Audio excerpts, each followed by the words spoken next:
വിശുദ്ധ കുരിശിൻ്റെ അടയാളത്താൽ ഞങ്ങളുടെ ശത്രുക്കളിൽ നിന്ന് ഞങ്ങളെ രക്ഷിക്കണമേ. ഞങ്ങളുടെ തമ്പുരാനെ, പിതാവിൻ്റെയും പുത്രൻ്റെയും പരിശുദ്ധാത്മാവിൻ്റെയും നാമത്തിൽ ആമേൻ.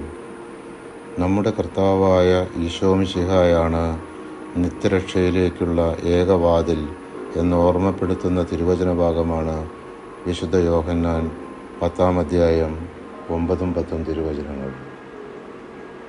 ഞാനാണ് വാതിൽ, എന്നിലൂടെ പ്രവേശിക്കുന്നവൻ രക്ഷ പ്രാപിക്കും. അവൻ അകത്തു വരികയും പുറത്തു പോവുകയും മേച്ചിൽ സ്ഥലം കണ്ടെത്തുകയും ചെയ്യും.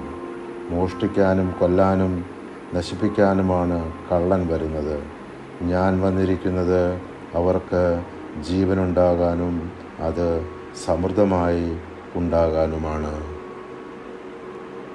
നമ്മുടെ പാപാവസ്ഥകളാൽ ഉണ്ടായിക്കൊണ്ടിരിക്കുന്ന ദൈവകോപം ശമിപ്പിക്കുന്നതിന് നമ്മുടെ കർത്താവിൻ്റെ പാടുപീടുകളെക്കുറിച്ച് നമുക്ക് ധ്യാനിക്കാം. അനാദിപിതാവായ സർവേശ്വര, അങ്ങേ തിരുക്കുമാരൻ കുരിശിൽ തറയ്ക്കപ്പെട്ട് 3 മണി നേരം വരെ അനുഭവിച്ച അവർണ്ണനീയമായ സങ്കടങ്ങളെ തൃക്കൺ പാർത്ത് ഞങ്ങളുടെ പാപങ്ങളൊക്കെയും പുറത്ത് ഞങ്ങളുടെ ആത്മശരീരങ്ങളിൽ നിന്നും അങ്ങേ കോപത്തെ നീക്കിയരുളണമേ.